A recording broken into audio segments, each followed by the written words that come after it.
Hi, good afternoon, good evening, everyone. And thank you for taking the time out to be a part of the session today on LGBTQIA, social responsibility and inclusivity at the workspace. Before we begin, let me run you through a few ground rules. We would like to have the session as interactive as possible. Therefore, it would be great if you place your questions in the chat box and address them to the organizers only. If the question is directed to a specific speaker, please mention it in your comments. Based on the time frame, we will try our best to take up as many questions as possible towards the end of the program. End of each discussion. Now, without any further ado, I would like to invite Ms. Shweta Pahuja, a new regional director with effect from the 1st of April, IFKI, to do the welcome remarks. Over to you, Shweta. Thank you, Tracy. A very good evening to everyone. I hope I'm audible now. Yes, a very warm welcome to all our esteemed speakers as well as our participants. And we would like to really welcome you to the third edition of our annual webinar on LGBTQIA, social acceptance and inclusivity at the workspace.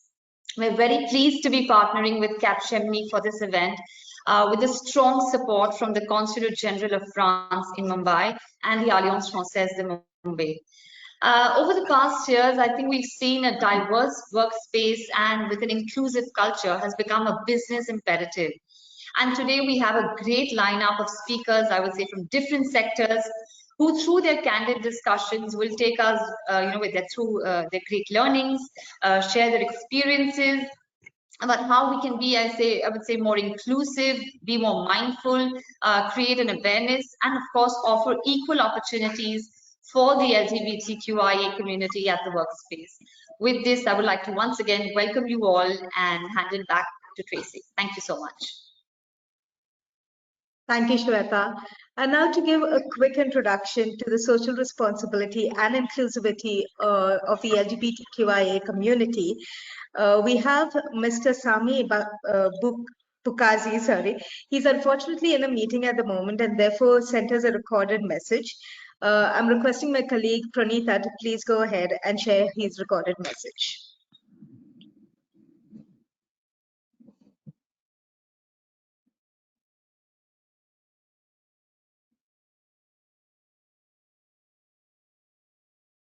Good afternoon, everyone. I am Sami Bouakaz. I'm the Deputy Consul General of France in Mumbai. I am very happy to participate for the second time, and a big thank you to Bruno and the whole IFKI team for inviting me again and for organizing what is becoming a very sought after and important webinar. And I'm very sorry not being able to be live with you today. In 2022, we celebrated 40 years of decriminalization of homosexuality in France. And that made me think that for part of my teenage years, I was living in a country where just being yourself was a punishable offense. Numbers are still staggering. 55% of persons identifying as LGBT plus would suffer anti-LGBT attacks in their lifetime. 1 in 4 has been victim at least once of LGBT phobia in their professional environment. The situation is improving though. We have now a whopping 85% of the French population consider homosexuality as a sexuality like any other. In 1999, we adopted PACS, who is a civil partnership contract that could be signed by 2 persons of the same sex. Last year, ban on conversion therapy was signed and passed into law by the French Parliament. And this year, 2023, we are going to celebrate the 10th anniversary of the law opening marriage to same-sex couples. But still, a lot remains to be done.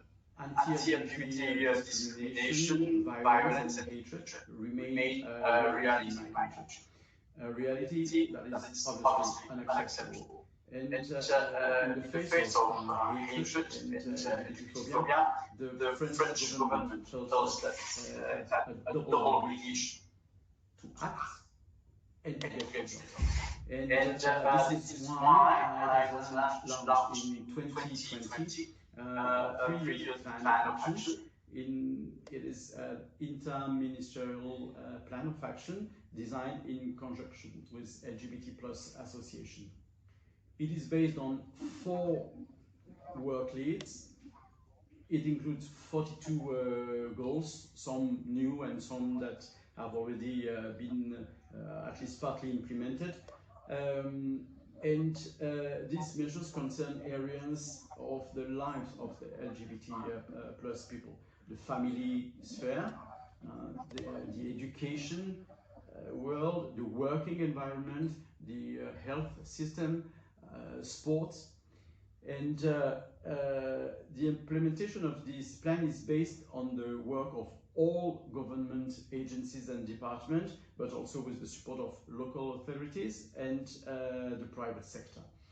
And every 6 months, a monitoring committee meets to ensure that the implementation of the measures is proper, and the LGBT plus association are naturally part of this plan. And those 4 leads are the following. First one is to recognize the rights of the LGBT plus people.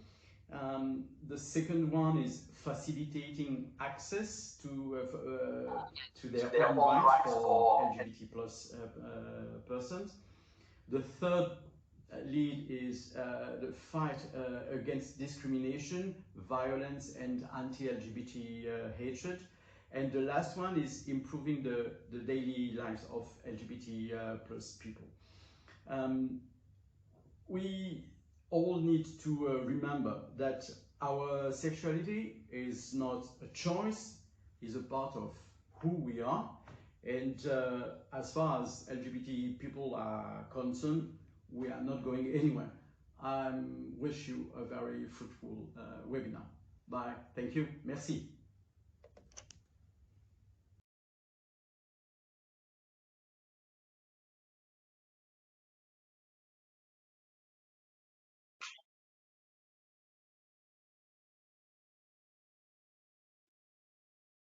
Thank you, Pranita, for playing this. We now move on to the keynote address. For that, we have Mr. Sanjay Chalke, Executive Vice President and India Head, Sugeti, Capgemini Group Company. Over to you, Mr. Sanjay. Thank you so much. Can you hear me? Because I'm in a space where I'm doubtful of connection, but can you hear me? Unable to hear you, Mr. Sanjay. Okay, good. No, thank you so much. If there is something, just let me switch off my video.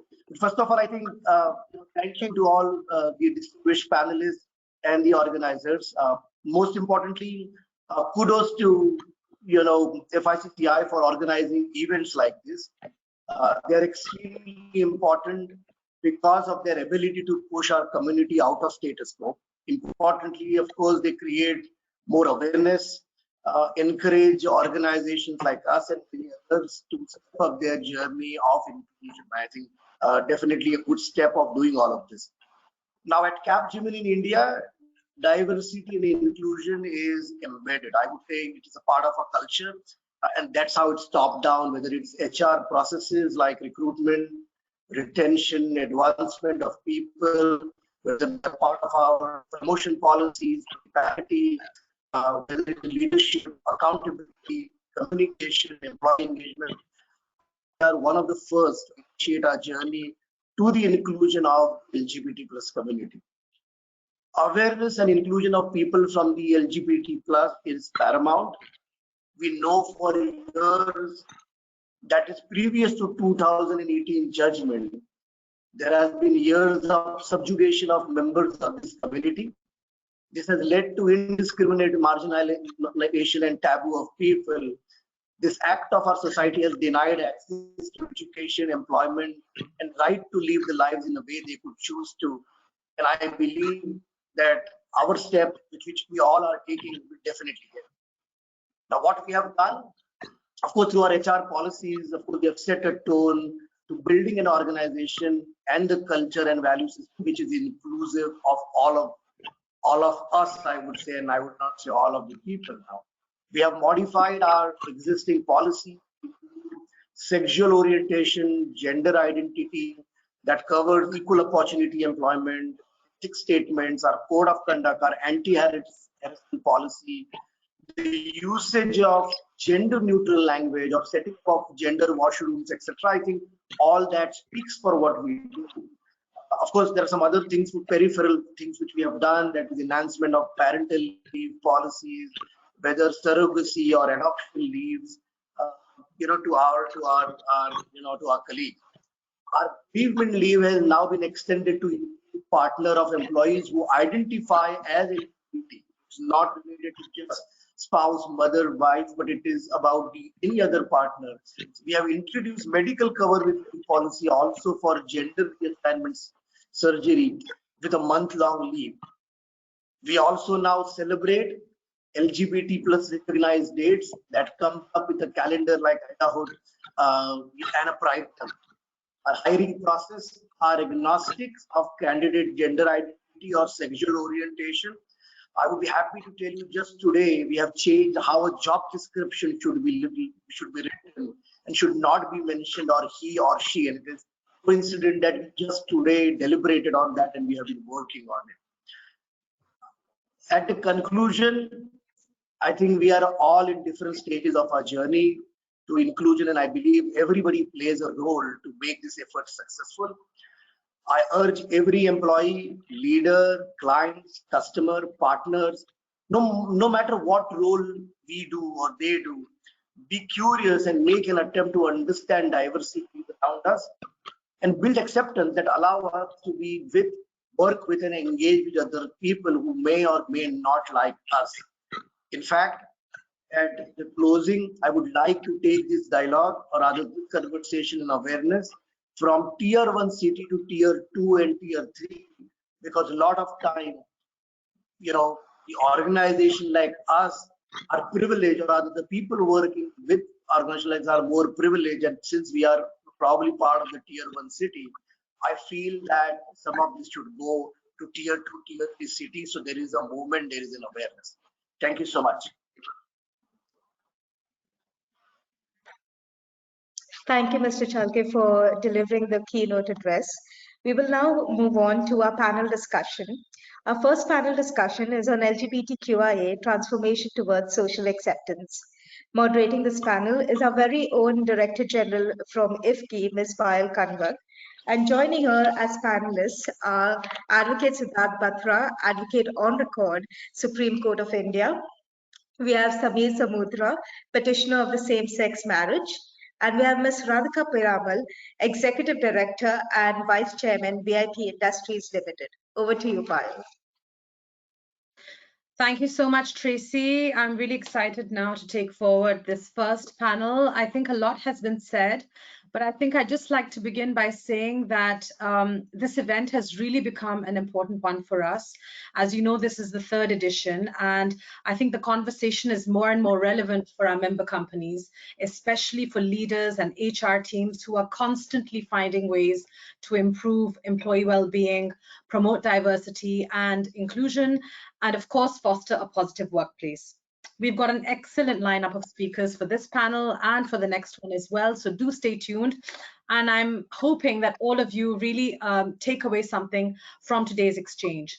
So just before I get to the panel, I'd like to state that from a recent research with the World Economic Forum, shows that companies with above average diversity scores drive 45% average revenue from innovation, while companies with below average diversity scores drive only 26%. So this basically means that diversity drives innovation, which in turn impacts your business. Now on today's panel, we're going to be talking about transformation towards social acceptance. This panel brings together speakers from the community who have been advocating and playing an important role towards helping society and workplaces become more inclusive and aware about LGBT rights. We'll also be speaking about the legal framework and difficulties faced by the community despite the annulment of Section 377 5 years ago. So today I'm pleased to be joined by Siddharth Batra, Advocate on Record, Supreme Court of India. Siddharth has his own independent counsel practice. He was awarded 40 under 40 by Business World Legal. He earlier served as Additional Advocate General for the state of Haryana, and he has more than 17 years of experience in litigation on the civil side. He's also a part of IFCI's governing council. We're also joined by Samir Samudra, who is a Cornell certified diversity, equity, and inclusion professional with more than 20 years of corporate leadership experience. His diverse work experience includes roles within India, the US, Singapore, and it spans across multiple functions. He's a passionate advocate for LGBTQ+ inclusion, and he's presented at international DEI conferences. He's advised NGOs and organizations on creating a safe space for minorities. And he's also been a guest speaker at IIMs and various educational institutes in India and the US. Samir filed a petition in the Supreme Court of India to legalize his marriage with his husband, Amit. The matter will be heard on the 13th of March. The date is coming up. So all in all, he envisions marriage equality for all future generations in India. Thank you for joining us, Samir. And last but not least, we have Radhika Piramal, Executive Director and Vice Chairperson, VIP Industries Limited. She is credited with revitalizing VIP and making it relevant to the next generation of Indian consumers. Outside of VIP, she's worked as a management consultant with Bain & Company in New York from 2006 to 2008. She holds a BA in Politics, Philosophy, and Economics from University of Oxford, and she has an MBA from the Harvard Business School. She's also one of India's few openly lesbian business leaders and is a prominent speaker on issues of LGBTQ inclusion. She's married, and she and her wife divide their time between Mumbai and London. So great. Thank you once again to all of you for joining us. I think, while we're staying on the topic of transformation towards social acceptance, I'll probably turn my first question to Radhika and Samir. If I could ask you, in your professional or personal journey, what would you say was for you the one turning point in your life? Maybe we could start with you, Radhika. Yeah, sure. Firstly, thank you to the group for having us here, and thank you to Sanjay Chawla for his opening remarks. I cannot tell you, overemphasize the importance of having allies. People, straight people talk about the need for inclusion. It really gives us a strength beneath our wings, which is what we need. So to answer your question about a turning point, I have to say that for me, there have been a couple, personal and professional. I think for anybody from the queer community, a personal turning point would be whenever one comes out, when one tells perhaps one's immediate family, parents, siblings, etc. Since it's on professional, I want to talk about my 2 years at Bain, where I worked in the New York office. It was not a long period of time, but it showed me what is possible and what an inclusive work environment looks like. So way back in 2006, 7, 8, which is a long time ago now, more than 15 years ago, they had employee resource group. They had out gay partners who were leaders in the firm. I was not out at the time. I was in my late 20s, and I was sitting opposite an analyst who was 21 years old, and he was gay and out. And in fact, he was encouraging me to come out. So it just showed me the difference between my upbringing in India and what is the future potential of equality and inclusion for all. And since then, I've been trying to strive towards achieving that sort of same level of inclusion in India. Thanks so much for that, Radhika. Thank you for sharing that with us. Could I ask you the same question, Samir? We can't hear you. Have you been muted by the organizer? Yeah, okay, just one second. Can we have that corrected? I'll just ask the team to kind of. They want me to talk now. They want me to talk now. Well, good afternoon, good evening, good morning, whoever is calling from whatever part of the world. It's so great to be here with all the panelists. And thank you for organizing this Indo-French Chamber of Commerce. Really feel honored. So, Payal, to answer your question, I think a couple of things that stands out for me. One is, I think Radhika already shared, like coming out. By coming out to yourself first, and then to your family, especially your parents. That was a big turning point from a personal front, because it just kind of makes you feel like a big weight is off of your shoulder. Like, for a long time, at least in my case, I grew up in Pune, in a very conservative traditional Maharashtrian background. And so, coming from that background to just kind of embrace yourself or accept yourself and really, tell your family who you are, it was a big relief. Again, it had its own kind of emotional moments, parental acceptance and all that, but at least from my own perspective. From a professional perspective also, what I realized is before coming out, my performance at work, and after coming out, my performance at work, there was a complete shift in how I literally, like, I used to be good in academics, but I really struggled with a lot of soft skills like communication or team leadership or having that confidence to really lead courageously. I struggled in all of that. And when you think about anyone who is successful in their career, these are the skills you need to have. But because I was not out, because I was not really bringing my whole self, I was really struggling with my performance.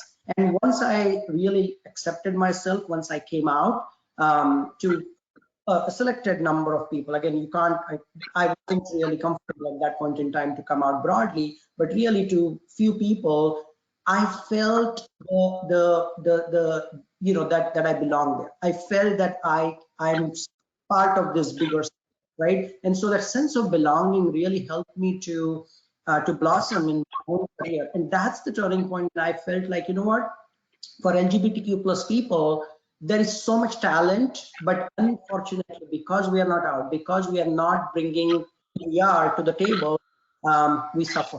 And so that was for me, and that's been, since then I have been doing a lot of advocacy work, advising companies as well as advising, I'm mentoring LGBTQ individuals right now to really kind of help them embrace themselves and, unleash their full potential. So that has been my personal turning point for me, Payal.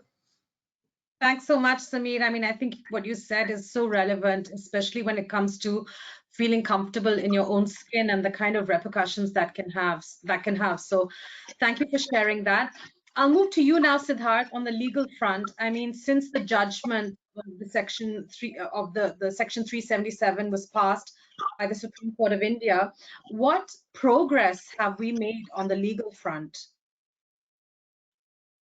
Thank you, Payal. Good evening, everyone. Good morning. I don't know, you must be having viewers from all around the world, I believe. I think Radhika, Sameer are in different time zones, maybe. I'm thankful and grateful to you for having me here.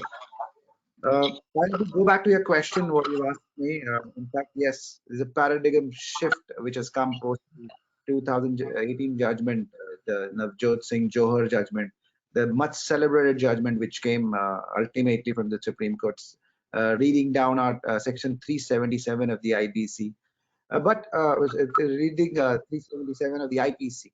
But look, it was not the first judgment. You'll have to go back to 2014 when the first judgment came of Nalsa, wherein the rights of transgenders, very beautifully worded judgment by the Supreme Court, but for the first time recognized.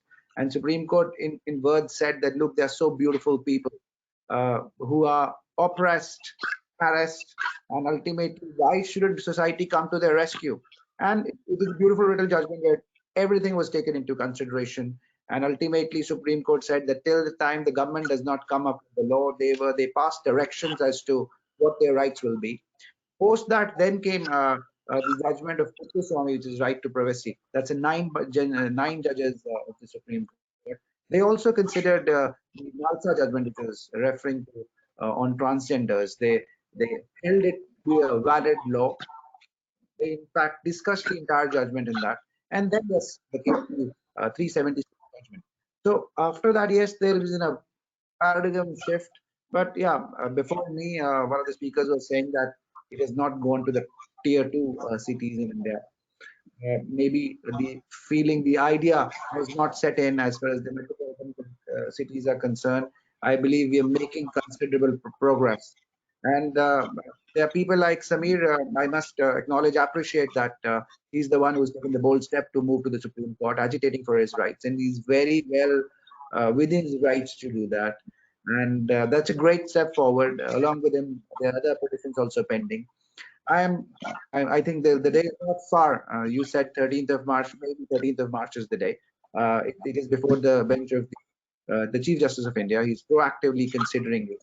The day is not far when we will have a judgment from the Supreme Court wherein all the marriage laws, whether it's the Special Marriage Act, whether we have the other marriage acts according to religions, ultimately there will be a day when the marriages in the LGBT community will to be registered and recognized to give them a right what they deserve. I believe under the sky, beautiful people at the time, at the end of the day, they do virtually everything what anybody else do. I mean, I was talking to someone and they said that look, under the sky, virtually there is nothing that what the community is not doing.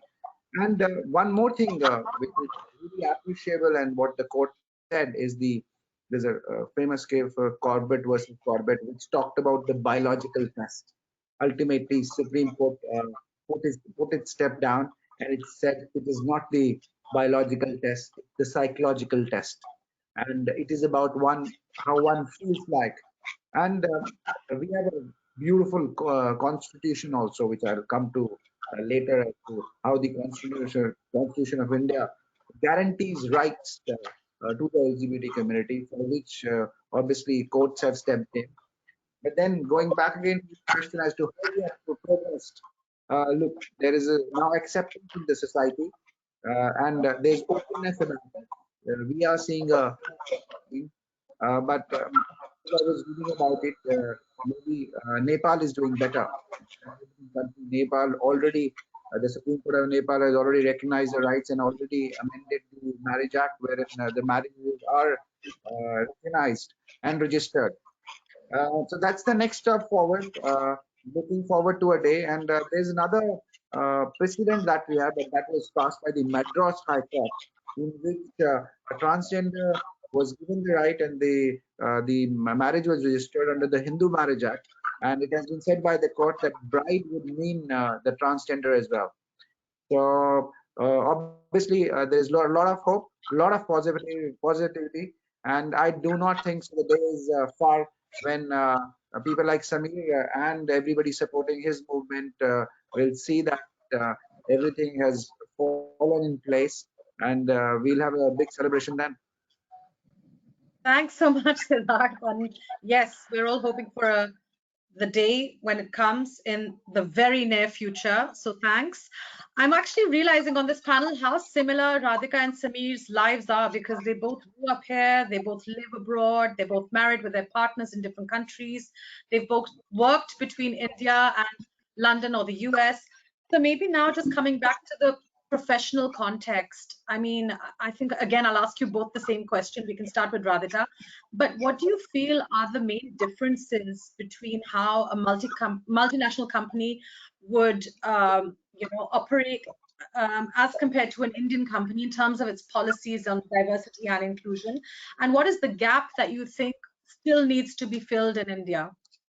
Yeah, thank you so much for that question. I think the gap actually is coming from leadership intention. So for many multinationals, I think the LGBT rights movement started, in the 70s and 80s, and they've had 3 or 4 decades to work on it. This, the panel title is social acceptance. So definitely in cities like London and New York, there was a social acceptance, and then there was also a the corporates felt the need to catch up with that and make sure that their corporations represented the society. Here and then, those same MNCs, they have India offices, they want to make sure that their policies uniform across the world, I would imagine that let's say in a company like, let's say, Capgemini, perhaps that's how it originally started. Versus in Indian companies where the leader has to get interested in this topic for some reason. Because there's nothing, their shareholders, their investors will not ask for it. The society is one that is changing towards acceptance, but we are nowhere near that. So I think the leadership will is very important. Once that is there, I feel that by now in India in the D&I space, there's actually a pretty well-established toolkit for how organizations can move towards social acceptance. And I must mention here, it is not only for LGBTQ, it would include gender, it would include people with disabilities, because the intersectionality of basically being an inclusive organization or being an organization that makes many people, whatever their identity is, feel some sense of other. So there's a gap of intention, and then how to drive that intention down the organization. I feel the tools are available in corporate India now. It's up to the companies to seek them out. Thank you, Radhika. Sameer, over to you. Yeah, so I completely agree with what Radhika said. In fact, I mean, when I worked, in India from 2017 to 2020, I realized that, there is so much in general in India Inc. There is so much top-down approach. A lot of times that's followed, like leader-led behaviors are copied, and that's reflected as part of the values and culture of the organization. So I completely am aligned with what Radhika said. One thing I do want to highlight is at times we forget, I mean, India has such a rich history of inclusion. I mean, inclusivity, like as a culture.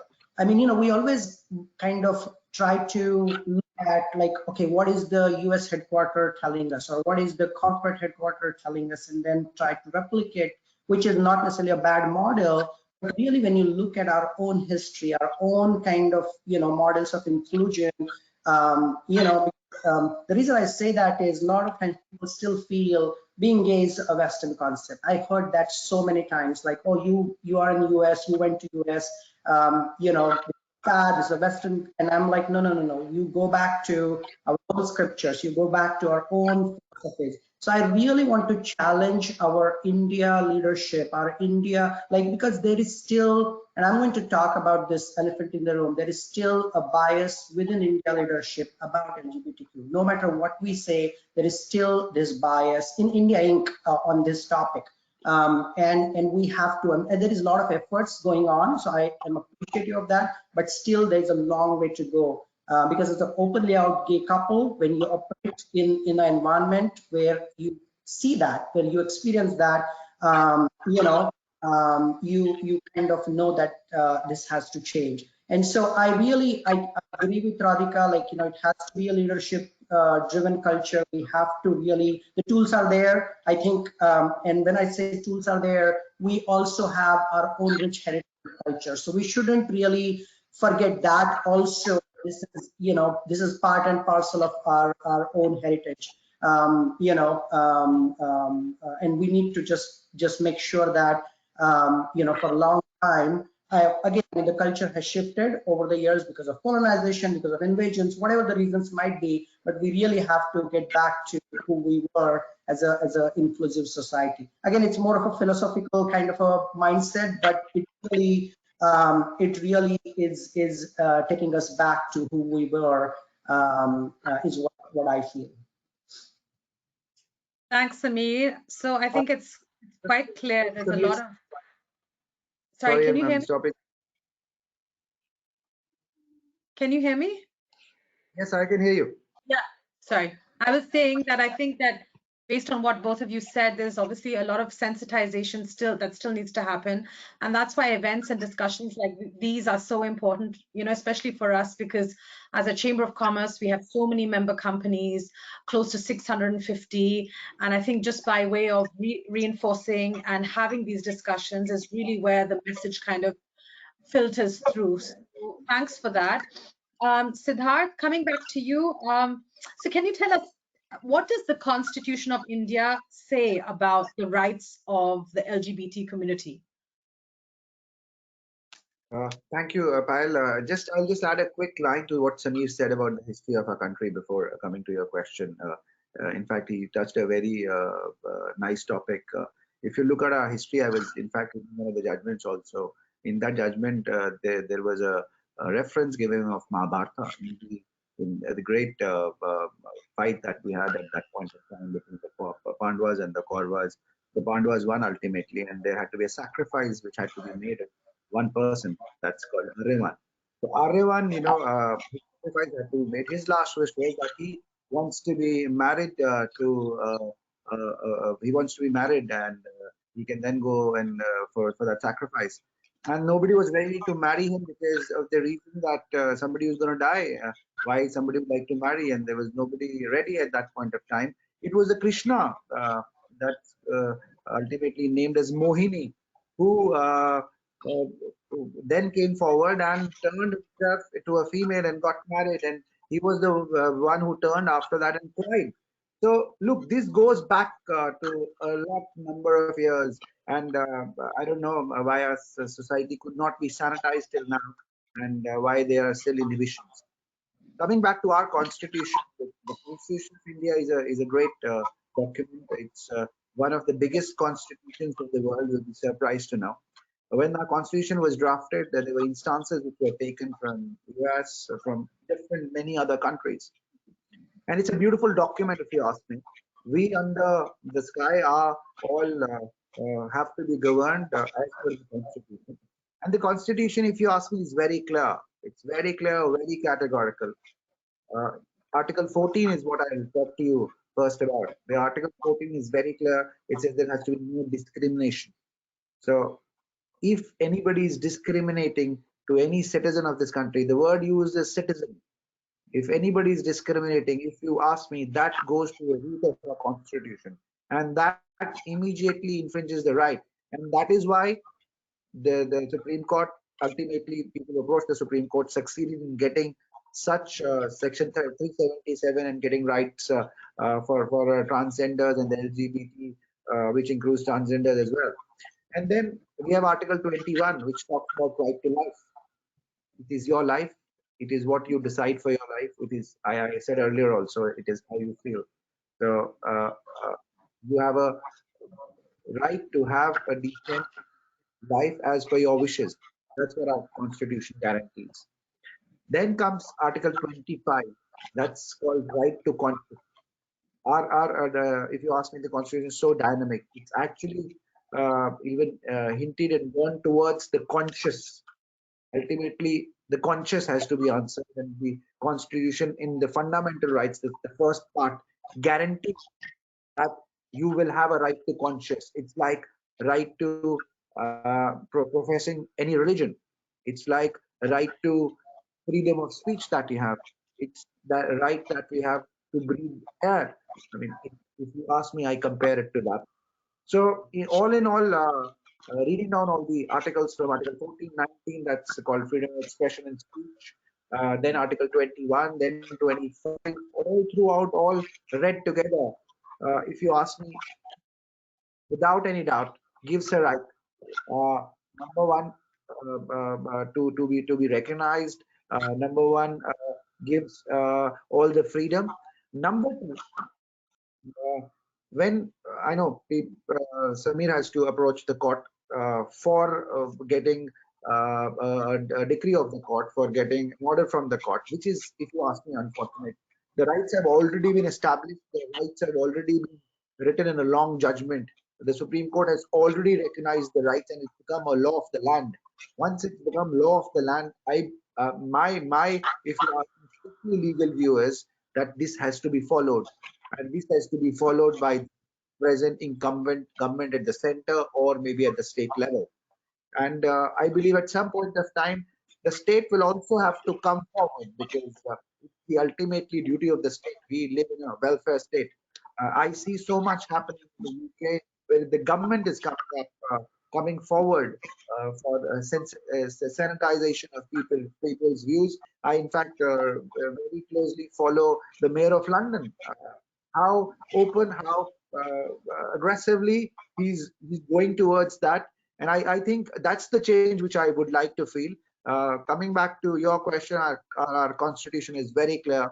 I believe it really protects any such feeling, and it protects all the rights of the community in whole. Thank you, Siddharth. Yeah, thanks for that. I'm conscious of time. We have about 5 minutes. So I think I'm going to do one more question for both Radhika and Samir, and then we'll ask the audience to send in their questions. We have a chat box. Please send in your questions. We can do that as well. So yeah, I think the question I have is really, again, in the professional context.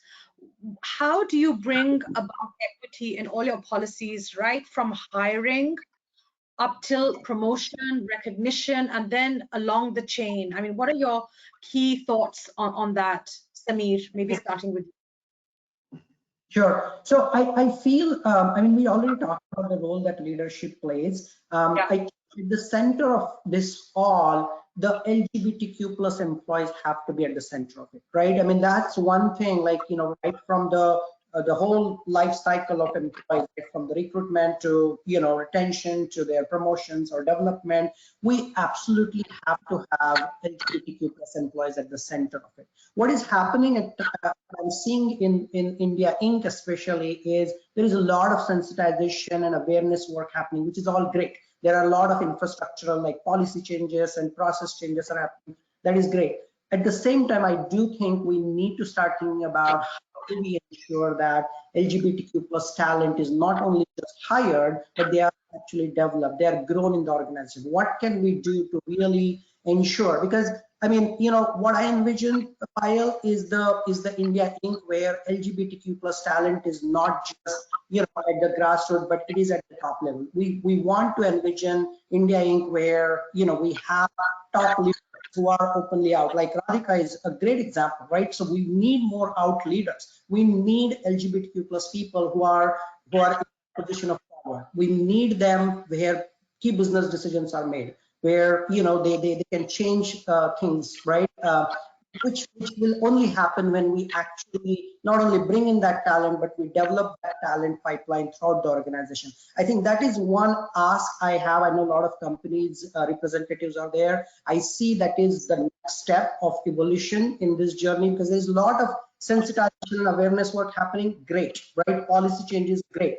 But how do we really take the talent, the LGBTQ talent that we are bringing into the organization, and really, you know, see them? I want leaders to envision that my next CFO or my next CIO or my next COO is openly out LGBTQ plus person. How is that going to be, you know, how can I make that reality? That can be a benchmark for leaders, I feel. Yeah, and I'll just take up straight from there. Yeah, I totally agree with Samir. And it can be a chicken and egg situation, right? But so leaders will be out, or all people, individuals, any individual will come out when they feel reasonably confident of the social or corporate or legal acceptance or society acceptance of themselves who they are. Without that, they will be afraid to come out. So, and how do we encourage this acceptance? I think it requires work on all the fronts. That's why you have this mixed panel. So it takes work on legal recognition. It takes work on corporations to make sure that this is a safe space. In fact, if you are from the LGBT community, a corporation can be a great source of freedom and financial independence, perhaps from a family that does not accept you. So the role of the corporation is hugely important in helping the social acceptance. Then, of course, we have the power of people coming out. I think that, and providing the role models.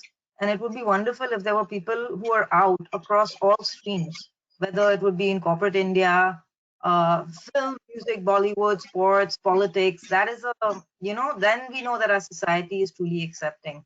So what I'm saying is that it's just giving one more reason why it's so important for corporates to lead on this front of social acceptance.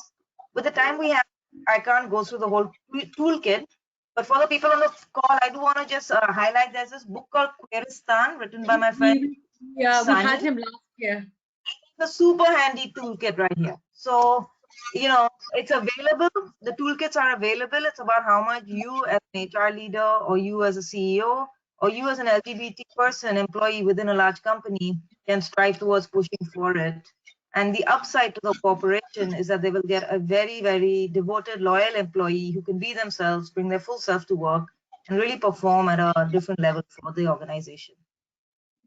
Thanks, Radhika. In fact, we had Parmesh last year. We've been quite fortunate to have great speakers like Keshav Suri and from Godrej Industries. And it's really, I'm really happy with how we've been leading the dialogue. But thank you for that. We have one question, which is, what were the struggles that you had to face as a corporate figure that publicly talks about his or her sexual orientation in a leadership role, and how did you deal with it? Radhika, who is that for? It's not specified. Either of you. I mean, or both of you. Samir, go ahead, please. Yeah, go ahead, Radhika. Go ahead. No, you go ahead, please. First. Okay, I mean, I'll talk very quickly. I think one of the,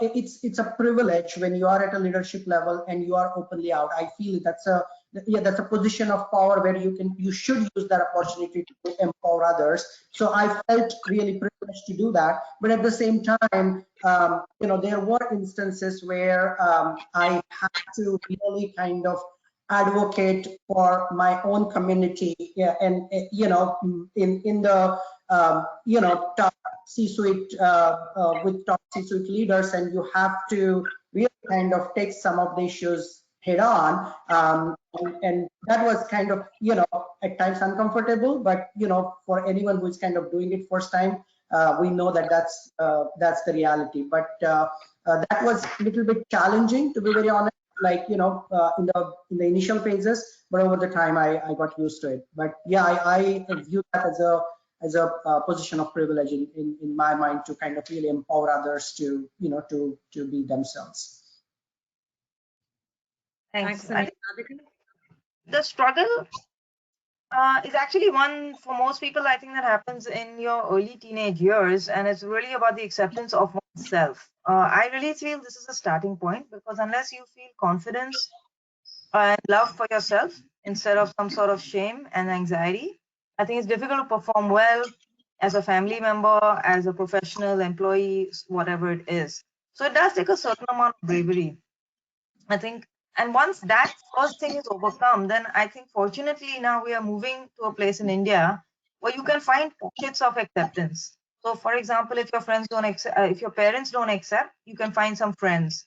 Okay, if one company does not accept, or there's a bullying boss or something like that, if you have the qualifications, you can perhaps move to another organization. So the real struggle, I think, is a sense of confidence and bravery in oneself and love for oneself over shame. Thanks, Radhika and Samir.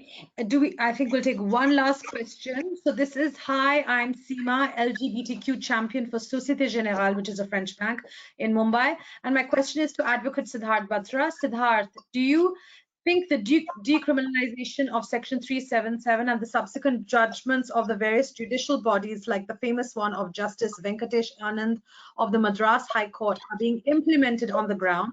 Or is there a challenge on implementation at the ground level, either because of lack of education or lack of awareness, or simply unwillingness and prejudice?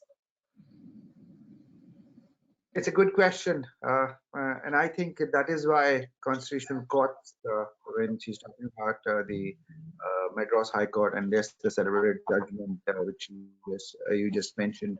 In fact, on the ground, yes, there is some problem, not some problem, a big gap when it comes to implementation. I think the primary reason is that the officials who have to register the marriage are, number one, not sanitized. And once the judgment is passed by a court, it becomes the law of the land. So once the 377 judgment was passed, it was decriminalized. Obviously, the community as such has been recognized.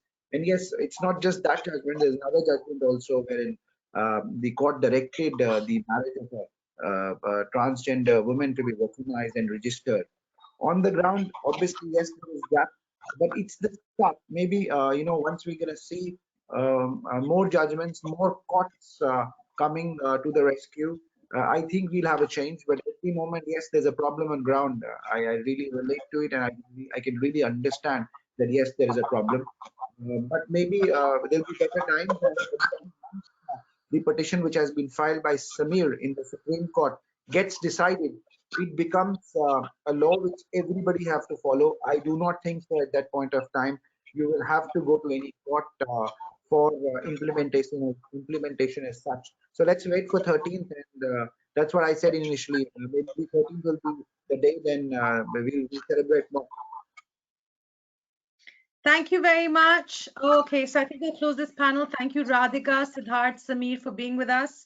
I think this is a great conversation, and we're going to move into the next panel now. So thank you for being with us, and we look forward to keeping in touch. And Sameer, 13th of March, crossing our fingers. Thanks. Yes, as Siddharth said, we need to celebrate. I'm counting on that. I'm really. Champagne is waiting. Yes. Yes. If you're coming to the court, I'll see you. Yes. Thank you. Thanks. Over to you, Tracy. Thank you very much, panelists. That was super interesting, I must say. We will quickly jump into the next session, which is the second panel discussion on equal opportunity and inclusion of the LGBT community in the workspace. Moderating the session will be Ms. Veena Gopalakrishnan, partner of Trilegal. Joining her on the session will be the panelist Swati Sharma, who's Assistant Director, Talent and Culture Operations Support, Accor Group. Daigo Miranda, founder of Bombay Nazaria. Aarti Srivastava, Vice President and Chief Human Resource Officer, India, Capgemini. Megha Goel, Human Resource Officer, CHRO, Godrej Properties Limited. And Bhavna Khurana, Country Human Resource Manager, Louis Vuitton. May I request everyone to please put on their cameras? I think Daigo had a small difficulty and therefore he has joined the call via his mobile. He had a difficulty with his laptop, but he has joined the call with us.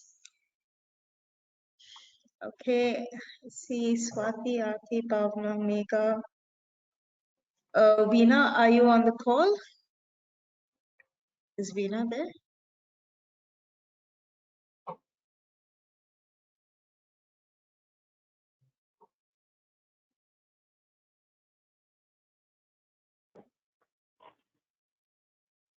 I'm just waiting for the rest of the panelists to put on their cameras. Just give us a minute.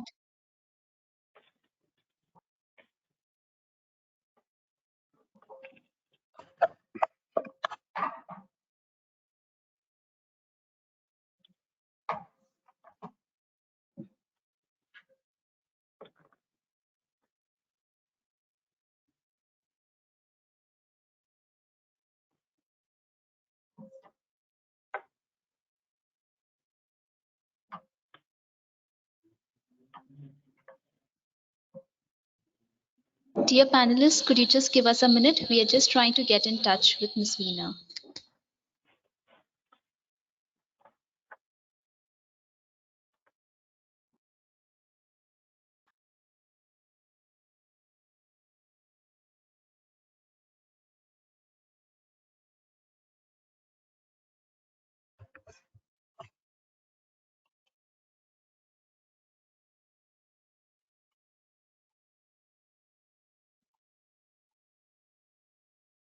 While we have Ms. Veena join us, can I please request all the panelists to go ahead and introduce yourselves to the audience?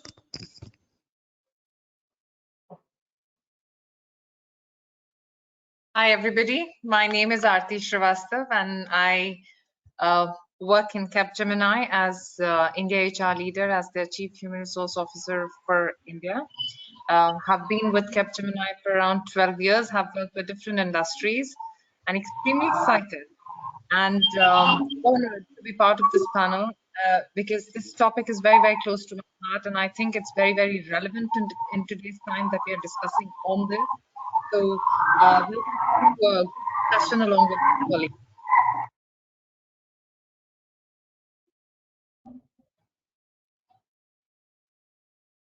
Hi, I'm Megha. I am the CHRO for Godrej Properties. I've been with the Godrej Group for the last 10 years, and Godrej Group has been a vocal advocate on multiple aspects of this subject, and there's a lot of work that has happened from here. So, it's a pleasure to be here to talk to you all about this one. Again, extremely passionate about this subject, and I think the more we talk about it, the more we become more and more conscious towards it. So, looking forward to a great conversation here. Thank you so much. Thank you so much, Ms. Goel. Bhavna, do you want to go ahead? Sure. Hi, everyone. I am heading human resources for Louis Vuitton India, and I have been in the organization for the last 5 years. Luckily, I've worked in an organization wherein this topic has been very important and crucial for the business and for employees. And it has been very close to my heart. And it's a privilege to be talking about the topic in this forum. Thank you. Thank you so much, Bhavna. Maybe Ms. Sharma, would you like to go next? Hi, everyone. A very good evening to everyone. I am Swati. I am part of I work here as an assistant director for talent and culture, and it's been 7 years that I've been working with this company. I also am a D&I champion, which is a diversity and inclusion champion for the country, for AirCore.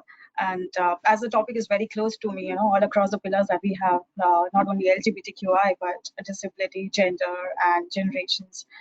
So it's been a wonderful journey so far, and I'm very excited for to be part of this panel, as I'm sure I'll share a lot about AirCore and are going to hear a lot about the best practices that other companies are adopting. So thank you. Certainly. I think we have the moderator with us. Over to you, Veena. Hi, everyone. Thank you so much for taking time on a Friday evening to have this wonderful conversation. We have a stellar panel, and it's just my privilege to be part of this conversation. I'm not going to call myself a moderator here because there is really nothing to moderate. We're just going to facilitate a beautiful conversation amongst all of us. These are people with a wealth of experience in understanding nuances of inclusion, creating change in their respective organizations, and living and walking the talk. So what I would also request all our attendees to do is, if you have any questions for any of us, then do key it into the chat window. Make use of the wealth of experience and intelligence on this panel. And yeah, and in terms of introducing myself, my name is Veena Gopalakrishnan. I'm an employment lawyer at Trilegal. I'm a partner here. I have been in the employment space for about 14 and a half years now, and I've grown as an employment lawyer. I've grown as a person to understand diversity and inclusion concepts that we are really not taught in school and college, but it's something that we live and learn beautifully and how. And traditionally, conversations around D&I have only been with respect to binaries of male and female, about men and women, about what is the diversity quota and what is not. And now I'm so glad and so happy to see that these are going beyond. I mean, we may or may not have achieved what we wanted to, or what we started off wanting to in terms of gender parity, but what is gender itself is something that we're trying to understand better. And I'm going to prod and push and ask some difficult questions to all of our panelists today to see how we, each of us in our own organizations, can bring about change, can work towards understanding each other better, figure out a way to be respectful and collegial, and at the end of it all, be productive and engaging individuals at the workplace. So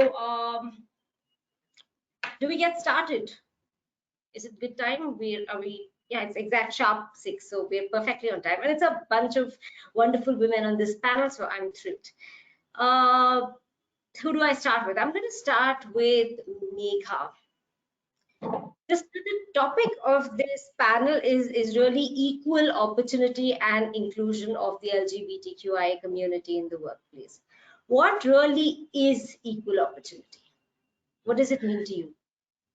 I think first the recognition of the fact, and actually I'll start by again, thank you for the question, and a pleasure to talk on the subject. The equal opportunity is first the recognition of the fact that people are coming from different walks of life, right? And the terminology that we use very openly out here is equity, to say that you cannot equalize people, but you actually have to support people so that people are able to come together at a common place, right? Now this equity can be achieved through infrastructure, policies, etc. We also at Godrej are very open in terms of also saying that irrespective of things, because only that many things can be coded in terms of policies, etc. But there are times where there are things that you have to take exceptions around, and we don't call them exceptions, and we are very clear about it to say that these are reasonable accommodations, right? So as an organization, even for a male, I would make some of those reasonable accommodations. I would do that for a woman as well. I would do that for a senior leader as well. I would do that for a junior leader as well, right? I'm all coming from a place of respect, and I'm coming from a place of treating people equally and providing them a common base, right? So that's where we feel this whole space of equity or equal opportunity falls in. And it's not a subject only for the community, it's actually a subject which is very much common to every single employee or every single human being that's working with you. Wonderful. So usually, I mean, we draft and review handbooks very, very often. And what we often see is this one line to say XYZ organization is an equal opportunity employer and does not discriminate on the grounds of A, B, C, D, and then there's a whole list of characteristics. But Bhavna, is this really a reality? Is equal opportunity even a tangible concept, or is it like something that's mythical, it's aspirational, it's ideal? Veena, in my experience of 15 years, and I've been blessed to work in an organization which definitely believes in equal opportunity, and especially in this community, from hospitality industry to the MNCs to Louis Vuitton, it has a true meaning. I mean, in fact, to share with you, 2 of my leaders in Vuitton belong to this community, and there is no discrimination. There is zero tolerance for this discrimination, in fact. Swati, Aarti, any inputs on this? And I'd like you to bring in the concept of affirmative action. What is usually and in common parlance called positive discrimination? If you could give me your views on the reality of equal opportunity and throwing a little bit of light on affirmative action as well. Thank you, Veena. As Bhavna said, I think we are the lucky leaders to be working in the times where the awareness is on a high. Most of the organizations have taken on this agenda to be more inclusive and to be equal opportunity employers. So this is a reality. We do understand that, it has been a struggle in the last few years for the organizations to understand what does first inclusivity mean and how do they enable that inclusivity at all the levels of the organization. And I think we have reached a fair state of affairs, and one of the most clearer case studies on the intersection of business and social issues is how companies have handled the rise of LGBTQ rights, created policies around this. How are we making everybody feel safe? Apart from that, understanding that today's generation, they need to work in an organization which has a purpose, and not just the regular work and something that is just stimulating their brains, but something that is working with a purpose, something which has social cause to it, and something which has more inclusivity and bringing a difference to the society. all the things, when you put together, it has become a reality. And I'm feeling quite happy and proud saying this, because we sometimes get very tactical about these things. What is the policy? What am I doing? Am I moving in the right direction? Sometimes it becomes very tactical for the leaders, but when you start thinking on it and just sit back and think, we have really moved forward on this. So today it is not just on the paper, but it's coming out in the behaviors of the leaders. As the younger generation is taking the anvil of the organizations, I do see these behaviors coming as more natural and more purpose driven. That's wonderful. That's really heartening to hear. And Swati, any inputs on this? And then I will hand it over the mic to Taiko. He he's doing very, very interesting work, and I'd love to hear a little bit about you, Digo. So Swati, just give us your inputs and then we can move on. He's having some difficulty in turning his camera on. Sure. So if you ask me in simple words, equality is like creating opportunities that are meant for all. It's like welcoming, welcoming, acknowledging and supporting them for who they are, wherein we put the skills and their personality at the center and nothing else around it, either gender, race, or ability, or the sexual orientation. I think there is a lot of great work that organizations are doing around the diversity and inclusion space. And it's been over 3 decades, I think, when organizations have understood that how important it is to represent all stratas of the society. But LGBTQ is particularly a pillar which has possibly got its recognition as an importance in the organization very recently, possibly almost 10 years ago.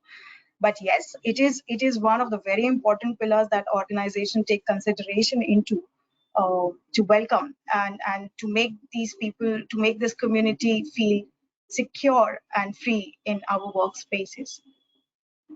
Yeah, but there is definitely, I will say there is a lot of work that is still in progress, and it goes. So beyond myth or reality, I think it is a work which is ongoing, and there is a lot to be done.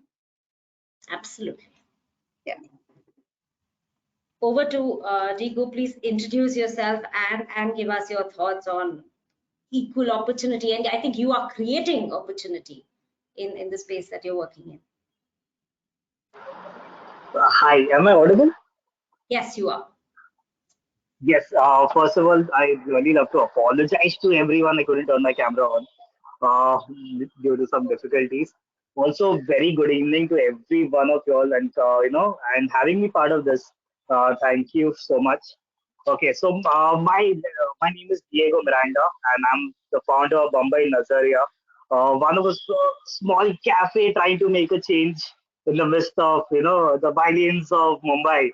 So what we try to do here is we are giving opportunity to people from the transgender community, giving them a platform where they can showcase their skills and and be true to themselves, who they are. No education required, nothing, just themselves. And we are making a small change, and that's the process. It's been a year for us. We started this journey, and it took us 7 years to be 1 year though. And yeah, here we are trying to show the world that yes, opportunity can be given if you step up first. And we are doing that by showing, like, so we have a tagline, what we say is, right, Nazariya badlo, nazara badlega. That is what we are about here. That's so wonderful. That is really nice to hear. And I'd like to go back to you with my next question, Diego, is when you're setting this up, what led you to this? What is what inspired you to create this this cafe where everyone who is employed there is a transgender person? This thing started, actually, this vision, by my dad. He was my inspiration. So he was very, inclusive towards the community back in the days. So I remember when I was little, it was a ritual in my house. So whenever there was a celebration like a birthday or any occasion, so we visited home for the aged, He had friends from the community, so he used to go there, to celebrate it with them. I don't come from a big family, so I still live in a chawl, right? And so you have people from the community back in days coming for asking for donations. So he welcomed them over a cup of chai, sat with them, gave them the equal respect what they required. And it was very difficult when I tell you it was back in those days. And seeing that, I grew up. So he was my inspiration to start this. And yes, getting into hospitality, wanted to do something on my own. Like, why can't I, give this opportunity to people from the community? They are the most hospitable people, they are the most lovely people you can come across. And they are not looking for sympathy, nothing. They just look for an opportunity, and that is what we want to provide them. That's what it is. And is this journey of acceptance in the employment context exceptionally harder for individuals in the transgender community? And I would like to call upon the others to address this. I mean, because I understand it's, I mean, my understanding from where from what I know is it works two ways. One is people from the lesbian, gay, bisexual communities, they're able to pass on. And to the extent that organizations follow this so-called don't ask, don't tell policy, which is problematic in its own way, but when that is being followed, they manage. But it's the transgender folk who have a harder struggle. But on the other hand, and this I've seen in other countries as well, where organizations want to demonstrate their diversity objectives, they put a trans person's face right in front. It's a two-way street. Sometimes it's just a visibility factor. Does that really mean true inclusion? I'd love to hear your thoughts. I'll go first on this one, and I would say that we have tried to do it keeping the individual at the center rather than the organization view out here. So what we have observed is that every individual is at a very different space, even from a place of coming out, right? And we have people who have come out to their families, but not to their friends. Some are okay to come out at workplace. And there are various variations. And what happens is, because a lot of our hiring happens through specific consultants and specific vendor partners like Pride Circle, etc. So we get to know about some of these things, but there does often comes a request out there to say that this is how we are more comfortable, right? And I have team members in my team as well who are at different stages, right? So we have taken the strategy of respecting the individual choices out there, and including, so when we meet an individual who's applied to us, we try to find out, what are the roles that the person could fit in, and we actually have a conversation with the person to say that, this role will have an external interface. Would you be comfortable, etc.? And that's how we try to bring in a balance, right? So this is in terms of an ongoing thing. We also tried to do things a little differently, where we have identified one location for us, and we did identify this location after thinking of how the location is placed in the ecosystem of the city, etc. And we are developing that location as a completely all-inclusive site, right? So including having the flags out there, including having messages saying that each person is welcome here, including having a lot of art and graffiti, and also ensuring that a particular representation. So we have started with a 50% representation from diverse groups. And when we're saying diverse groups, we're saying women, partially abled, and from the community, all of that. But that is our attempt of trying to set things right from day one itself. So that's a separate initiative. But otherwise, for the others, where we are doing it, we are actually individual centric. So we decide to go and keep the choices of the individual into consideration when we look at some of these things. Anyone else would like to take this, or we can move on? Sure. Veena, I just want to add, LVMH as a group has always showed, commitment towards fostering diversity and the priority, the unpromoted inclusivity, at all given point in time. So not just to our employees, but to our customers, our vendors, our extended arms. So thankfully, this industry has openly accepted, and 10% of my population comes from this community, and it's not a foreign language at all to this industry. Yeah. And I think that's wonderful. I think it's important to speak about relevance of this conversation from an industry perspective, because I hear it a lot, particularly from cishet men who will say, I don't care about your gender, your personality, or anything else. As long as work gets done, that's all I need. That's my business prerogative. I don't care about your religion, caste, sexual orientation. Now, is it important for an organization to be mindful, to be considerate, and to actively engage and include people from the LGBT community? Or is it something that we can say, I'm indifferent, it doesn't matter to me? I don't think so, because Veena, firstly, I think it's also a societal pressure on many organizations. So first, I don't think anybody will come out in the open and say I'm indifferent, and if they are. Okay? But thankfully, I have not seen a situation like this. That's just my personal opinion, that I don't think anybody can say today, in today's times, that they're indifferent to it. And when you're talking about the relevance to the industry or the relevance to a specific section, I think it's not relevant anymore. And the reason I say this is, this inclusion is now important to every facet of life. Whether it's personal, social, industrial, any industry that we're talking about, I don't think, some may have progressed a little more and some may have progressed, are on their journey to reach a certain stage.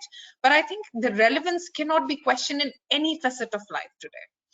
And of course, we all know that, this overall inclusion in the workplace, it's about, I really like the point that Megha made, that, it's about the individual. It's not anymore an organization, because when we're looking at from policy perspective or organization perspective, we're just being on one side of the spectrum.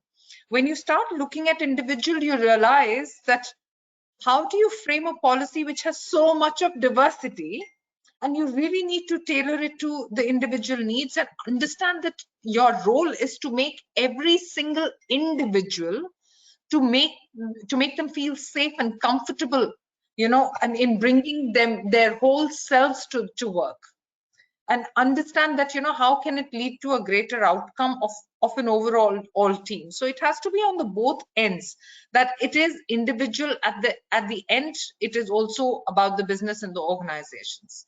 So in my view, the relevance is there in every area of our life, every walk of the society.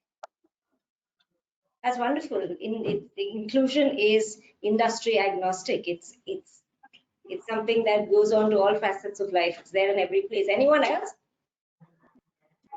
I completely agree what Aarti has just said. I mean, by the time people join the workforce, there is already a life that they have lived.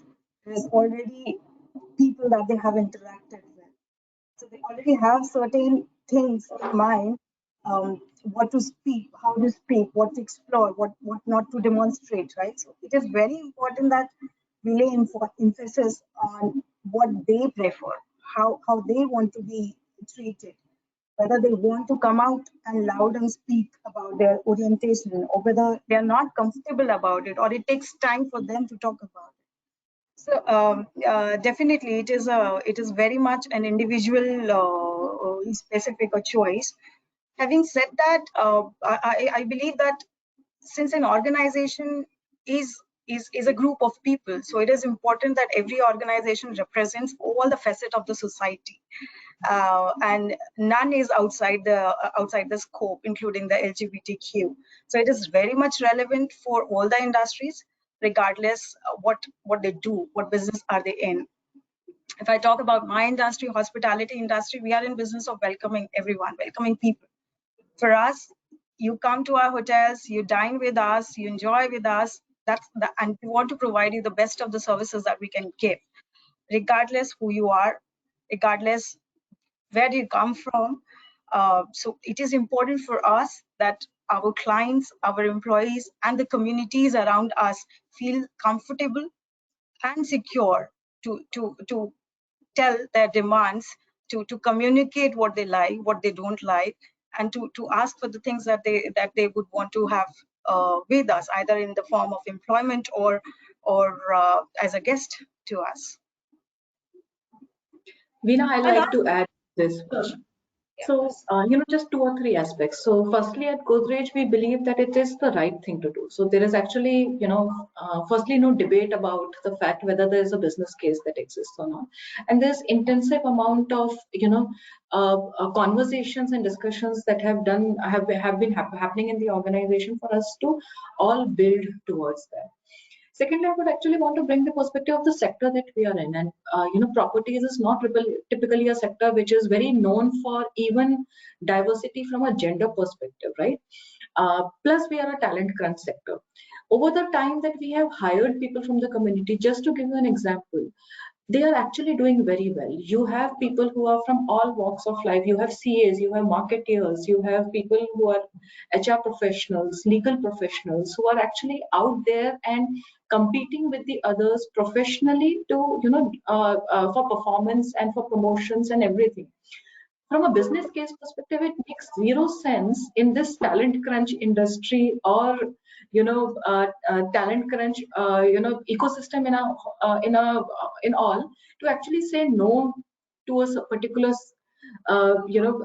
group of individuals just because of certain reasons. So, like, I wanted to bring this point to say that while it is the right thing to do, we are also, in fact, seeing that these individuals are worthy citizens of the organization. They are actually high performing individuals of the organization, right? So it goes beyond it.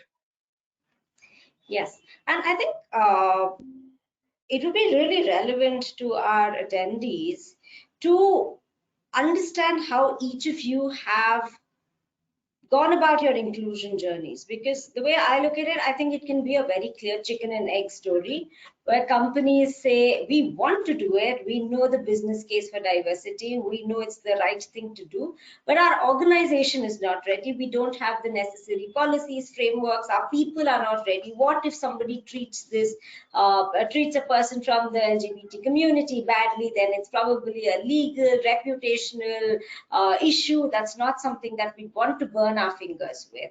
And at the same time, there is the corollary, right? If you don't start somewhere, you're starting nowhere. Can somebody be completely ready? And I think the expertise that each of you bring to this panel is something that our attendees will find invaluable. So if you could just talk to us about how you started and also give some guidance on for what people should think about as part of their inclusion journeys. Very interesting on this topic, Veena, because yes, it's a journey. It doesn't come easy. And it is not just, the creation of policies, but it's a change of mindset. And especially in the larger organizations like mine, change of mindset is a complete wave that you need to take care of. But at the same time, the organizations which are onboarding this journey, we started with the, very simple way of managing this. In my view, it was, first, to be able to frame what we want to achieve. What is it that we want to move to? Do some research. You can survey your internal employees, or if your sample size is smaller, then you probably can depend on the market research and the reports which are available in the market, because it's important to understand what are the positive things to be able to appeal to this community, and along with all the negative factors that can repel them. The awareness of both the spectrums is very, very important. And then, of course, to be able to, you want to get them in, you want to help people, you want to have LGBTQ, you want to have inclusive community within you. You should have policies around how to help, onboard them well, how to recruit them well, how to get the referrals, where to. So all these things need to be put into the framework to start with. Once you know this, you'll be able to achieve something more. For example, when we onboarded onto this journey, we modified our leave policies, got introduced the medical cover for gender reassignment surgery. It was one of the first kinds in the industry, but we did that. So you will have to take steps which are making a difference to the overall society. People need to know and you need to promote. Apart from that, I think the internal sensitization and awareness within people to be more accepting, to be more inclusive is also very important. So we conducted those sensitization awareness sessions, which help people to understand what we are trying to do. Then changing to gender neutral language. It's small, but it matters so much. When I'm on a call from a certain community and I'm not being addressed in that language, it hurts. We need to have a neutral language to start with. That's something very basic. And then I would strongly suggest, my last point, strongly suggest to have an ally network group like we created an Outfront ally network group, because when people come together and they frame their own communities, the interaction becomes much easier. So these are few of the things that I can really suggest, that create a framework, and then do your market research and create a process to onboard them in a healthy way.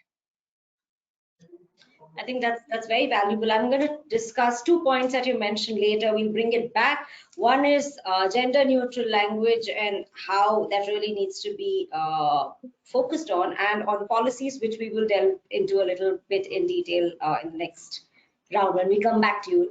Anybody else on diversity inclusion journeys, the chicken and egg? Yeah, so Veena, I second what Aarti said. It is all about mindset shift.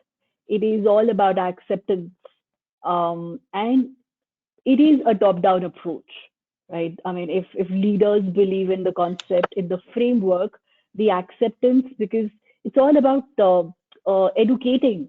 I mean, it's all about talking about the unconscious bias, because I mean, if I were to talk about my group, we've been having lot of training programs on unconscious bias, lot of trainings on inclusive leadership, because this subject plays a very important role in our setup, because this community is being welcomed in all facets.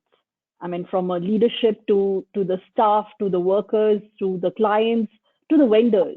So there is a whole lot of acceptance, yet this topic is definitely sensitive, and like Aarti mentioned, the gender neutral language, it all boiled down to that topic. Yeah. Mr. Miranda, I think I'd really like to hear your thoughts on this, because you in some way are controlling the narrative in the workplace that you set up. So I'd really like to hear from you in terms of what you've done, in addition to going gender norms of what one would in terms of getting the policies right, ensuring anti-discriminatory policies, etc. But running a campaign, what is it that you've ensured for your organization, and what is it that you would recommend other organizations think about? So I think that's summed up by Aarti, and I think, if I'm not mistaken, Swati, I think, spoke right now. Uh, I think what we do differently, it's like we are trying to showcase them as an individual. It starts with the leadership, right? It starts from the top, as rightly said. Uh, Again, coming down to gender unity, right? You use your pronouns as email. Give ask people, right? Ask people their pronouns by email. These small things make the small gestures, to make little changes into your daily system, right? I think a lot of corporates deal with a lot of emails every day. That every day becomes a ritual, right? Make these things into a ritual. Once the ritual takes place, I think automatically the environment changes. Once the environment changes, it's normalized. So we need to normalize the thinking by doing these small things, what I would say. Then you have, let me share one example. So one of the MNCs, we were called for a pop-up, right? So we went with our chai kettles and all that thing, and my employees were stopped on the gate and saying that from the securities saying that you are not allowed because they didn't know they thought that they had probably come to ask for money or what, why are they here, right? And when they entered later on by the management, right, we had a call and so on. It's a process which we had to go again. At the end of the thing, and end of the pop-up, literally everyone clapped for us. They wished us. These small changes, like a pop-up, calling people from the community to, ask for uh, a day pop up, like an example, or a talk show. What you're actually doing right now is getting changes into the environment of the companies. So these are required.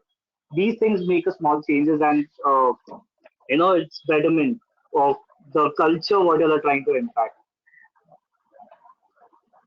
Thank you so much for this, Ms. Miranda. And anyone else would like to talk about readiness, organizational readiness? When do you decide this is a good time to actually actively hire individuals from the LGBTIQ community, because it's not just the company and its legal entity, but it's every individual in the organization who needs to have either an inclusive mindset, or the organization needs to have a consequence for the individuals being discriminatory.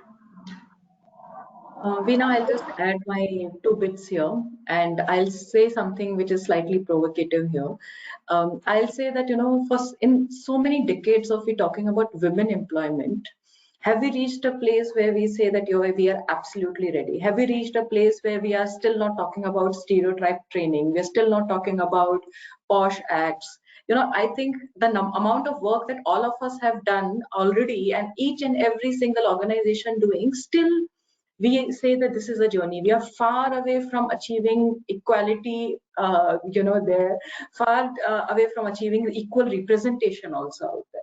So I will just say that even here, this is going to be a journey. We are part of a cross section where we are just starting off that journey, and in a way, it is good that we are getting to explore it ourselves. I would just also like to add that till the time you don't experience it, you actually don't know what needs to be done. So there are certain things which have now come into the regular radar, where you have policies, you have insurance, you have some of these very common things, and they have become standard. And I think no organization should waste any time any longer in terms of bringing them in. And I would call this out to every organization that calls itself progressive to just copy paste it now. So it's high time. It should have been done yesterday, right? That's wonderful. But the right time is yesterday. Yeah, absolutely. The right time is was yesterday actually, right? Now, but on the other pieces, so I'll share some things with you. So we had a particular employee, and we typically, when we have employees joining in or we're traveling, we give them accommodation on a sharing basis. Now this person came to us and told us that this person is actually not comfortable sharing, because sometimes we don't realize the sexuality differences, etc. Right? We actually went back to change our onboarding policy to say that we'll first have to ask people if they are okay to share or not. Right? So these are some bits that you only learn on the job. You cannot have them put into the policies on day one, and that's why it's important to start. And it will remain to be a journey. I will again say this: it's going to be a journey for at least, and I hope it's earlier, but it's going to be a journey for at least a decade or so. That we reach out there. Megha very rightly said. Veena, what Megha said is that when we make policies, we cannot sit in an ivory tower and make policies. And that's why I said we need to form communities. And when we need to form communities, from those communities, we need to find out what interests them, what repels them, what is non-negotiable and what is negotiable. When you start connecting with them, you will start understanding how to frame your policies and practices, because truly every single incident sometimes comes to us and we think, oh my god, I did not think of that, just like in this onboarding experience. So you have to be very connected. Absolutely. And policies, if I may say so myself, are never set in stone. They have to evolve because every day perceptions change, people change, our aspirations change. So were you trying, was anyone trying to say something? Did I interrupt? Sorry, okay. That's great. Now I'm going to break down, we have the next 10 minutes, so we'll keep this very quick and very crisp. Sorry, okay. I'd like to hear your inputs on, we just spoke about policies. Policies have to be made in consultation. Would that be correct, and Barbara and Swati? But it has to be made in consultation with the individuals who the policies are meant to protect and cover. We can't sit in our ivory towers and make them and policies evolve. If again, each of you don't need to give an input on this, but if any of you have an interesting policy that you brought in the last, say, 5 years, is that something that you'd like to talk about? Something that's been path-breaking or interesting or very inclusive in your journey to be a fantastic employer? Yeah, Veena, I would like to share that very recently, especially during the pandemic time, is when we launched that we want to include, from this community, their partners as well, in the medical insurance scheme. So that was something which was very welcoming, and especially because we have 10% of our population from this community. So it was very well accepted, and even though it was not foreign language to us because the employees are same. In fact, Veena, to share with you, the leaders, there is a request for hiring that we need from this community. So when people start asking from this community that we need candidates from this community, is when the success is there, right? So I think the demand of this community is much more higher, and it's very welcoming in the setup. Wonderful. Yeah. I can give you one example if you're good to go, Veena. I was just talking about the ally networks, and something that has worked very well for us, and I think it's still not very prevalent in the industry. It is we have an Outfront ally network group. This was basically set up in 2017 in Capgemini, and we have around 400 plus members now, more than 400 people. And these networks really provide a space for employees to feel less isolated and to be able to authentically express themselves at work, because we still know there are some areas where you hold your expression, and probably while you feel safe, you still, treading with caution. But we wanted to create an environment where you could just express yourself freely, authentically. They can also help devise new initiatives to help drive better inclusions and policies, because just mentioned that we can't make policies. This is this ally network group which is helping us framing these policies within the workplace. And LGBT plus allies, actually, it's key to creating that kind of workplace. Being an ally is about choosing to stand up for the rights of others visibly and vocally, and speak up about them in all form of unconscious bias or microaggressions. So we're doing that, and I think that has really helped us put together the right perspective into our practices, policies, gender sensitization, and being gender neutral about these things. So yeah. I'll add on to what Aarti said, and definitely an ally group goes a long way. So our ally group again is not only for the community, but it's actually open to anyone who's an ally. And good thing out there is that you get to know about a lot of conversations that happen within there. Also, we've seen a lot of people, our employees who were with us previously, actually start coming out when you know that there is a safe space, right? So I spoke about the fact that it's a journey, and we have done a lot of sensitization. And in fact, when we do sensitizations, we include we do sessions in vernacular languages as well, because we ensure that every single person in the location is aware of this. So, you know, even if it's a coffee boy on the floor, the coffee boy should also know about this subject, because we also cover them under, you know, so we also take care of all the sexual harassment, etc., that may occur on the workplace, right? So we realized that, you know, the most comfortable workplace, or the most comfortable group that these people believe in is the ally network, and that's where the most conversations happen. One or two interesting things that we have done that came out of this ally group. One is to provide them email IDs as per what they would like to be called as. So a lot of times, you know, they are going through transition and they have not changed their names and the legalities are not there, etc. But it matters to them to be called by their new name, right? So it is a small gesture that ways, but we said that, you know, while the payroll and everywhere else where the legality is important will continue to be there, but simple things like an email ID and places where we can help will allow the new name to come in, right? So that's one thing. It's not a small gesture, it's a small effort and a huge gesture.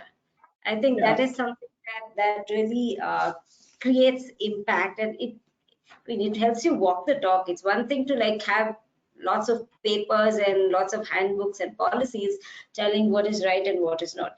Now, we have discussed policies, we have spoken about, in not so many words, employee resource groups where people do influence change. The next thing I'd like to come to is inclusive infrastructure. Sorry, Swati, I think you wanted to say something. Yeah, so I was trying to say actually that diversity in isolation doesn't exist without having the inclusion at the workplace. I mean, that's the first prerequisite. And there are times when organizations themselves take support from the partners who are doing good in that particular areas. For example, Accor globally has partnered with the International LGBTQ Travel Association.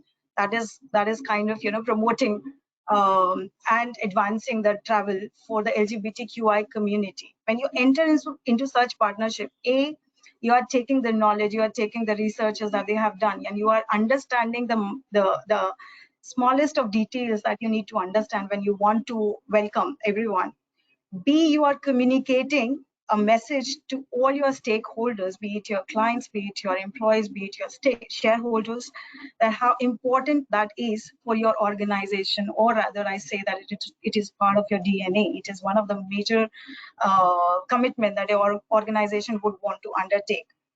B, I think as Megha and Aarti have said, it is very important that our people are sensitized and have been gone through the awareness programs to understand the smallest form of the discrimination, which we probably don't even realize in our day-to-day lives. When we come across to those incidents, that's when we realize, oh, okay, this can also hurt the sentiments of someone else. I mean, there have been researches without quoting, when we understand that LGBTQ community are the people who possibly are more likely to hear the sexist jokes society or in our workplaces. So how do we equip our people managers, people leaders at first, and then of course everyone at large, that they understand the sensitivities that goes along with. Yeah, so for Accor, as it is one of the very important aspect, what we have done is that other than having the diversity and inclusion committee that kind of give us the information that helps us creating those policies, but we have inbuilt that diversity and inclusion and discrimination and how to avoid the stereotypes training in every other leadership program. So everyone that goes through a leadership program into Accor and aspire to be one level up into their career, they have to mandatorily go into that training program where they understand the details, how it takes, what it feels, and a lot of practical insights are given. Yeah.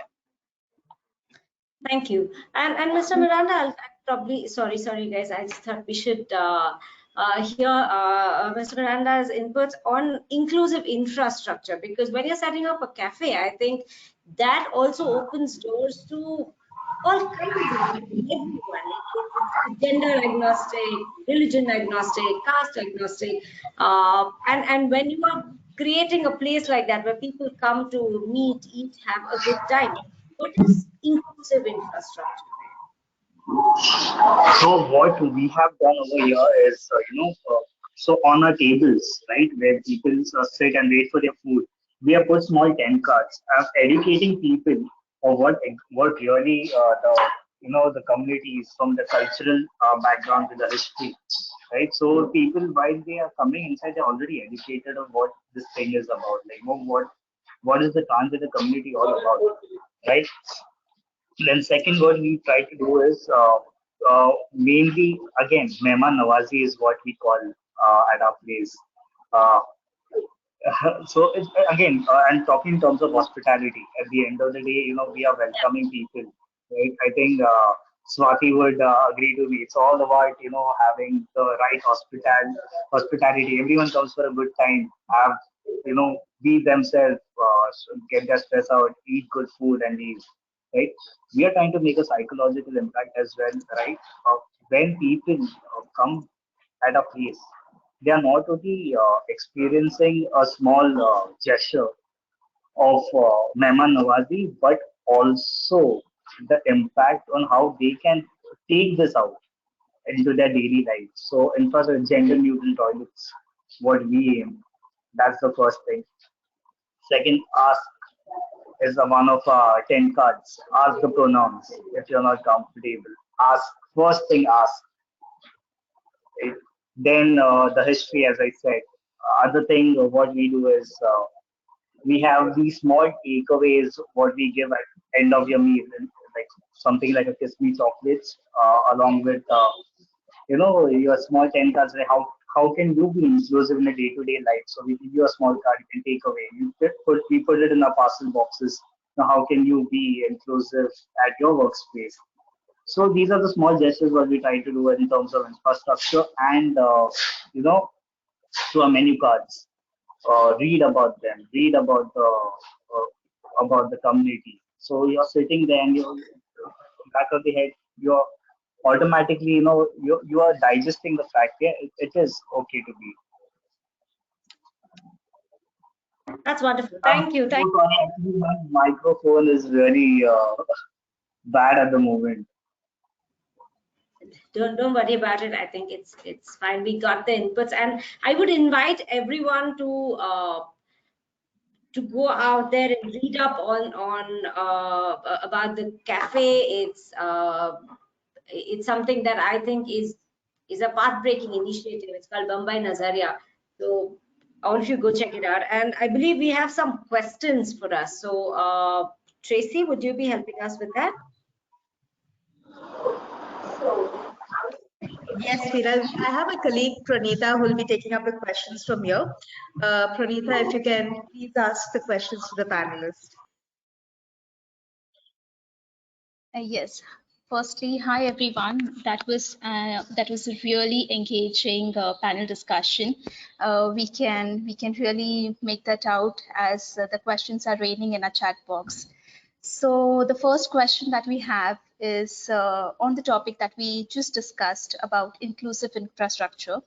The question goes as, within a culture that differentiates between men and women, males and females, do companies have gender-neutral restrooms or toilets for others, also calling them as others? Is that right? Okay, I could go first. So firstly, the question of rightness or not, I think it's a basic need. And, as we interact with people across, we find out that it's not only something that individual from the community ask for, but it's also something that, the other employees are also more comfortable with, right? And it's actually very practical because a lot of times when they're going through transition, etc., it's a forced choice that we are expecting them to make out there, right? So we in fact have gender neutral washrooms in multiple locations, and because we work across sites, So we have already issued design guidelines to say that every new site or every new location that opens up should provide for a gender neutral washroom. So I think it's very much the need of the hour. I agree. Because again, a lot of people, I believe, would either not choose to transition or they don't have the means and the ability to transition. So that's something that is probably a bare minimum that organizations can do to ensure that individuals who would be uncomfortable using the binary restrooms can have access to a third one. You can see. True. So moving forward, we have the second question, that is, what steps can organizations take to remove bias in management against LGBTQIA? Say larger groups where management is still traditional, are there any sensitivity trainings or steps one can take? I can take that, Pranita. Yes, I mentioned this before. So it is a mindset change. And when there is a mindset change, there is no mindset change meter that you can measure where we are successfully changing or not changing. It can only come across as a behavioral change, which you start seeing on a day-to-day basis. Organizations, when I was talking about organizations which are just onboarding onto this journey, I said that there are multiple, there is an array of trainings available. How effectively do you do that? Where is it coming from? And when you're talking about traditional organizations, I take it traditional in all possible sense. Then a top-down approach will probably work. You know, from that perspective, you may want to start training with your, management and bring them to talk about the same language and percolate it down and start showing in behaviors. What I've also seen work in certain organizations when I talk to my friends, colleagues, is sometimes when you KPI certain behaviors, till it becomes a normal, natural behavior, KPIing them sometimes becomes, an easier way to manage, because when you're in a traditional mindset, objectives and KPIs, resonate better with you. So there's a whole lot of training available. Is that enough? In my view, no.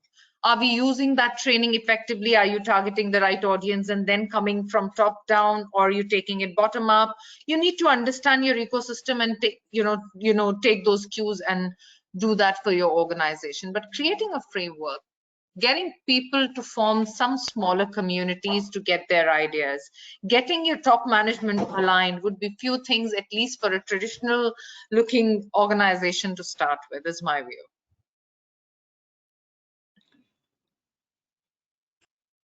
I think that answers it all. And we have another question that is again for you, Aarti. It is from Seema, who's the head of legal and LGBTQ from SocGen, Societe Generale. The question goes as, at an entity level, what are the activities from HR or D&I perspective that you think does touch the heart of the staff population within your organization, so as to encourage them to come out from the closet or refer to a peer with conviction that your organization is a genuinely equal opportunity employer and the code isn't just a tick box activity, so as to say? This question is specifically for me? Yes. It's from Seema from, yeah, I got the name. Seema, thank you for the question. You very rightly said. Right now, we are all talking at a level where we are sitting and defining things and designing things and probably helping people understand what we are up to.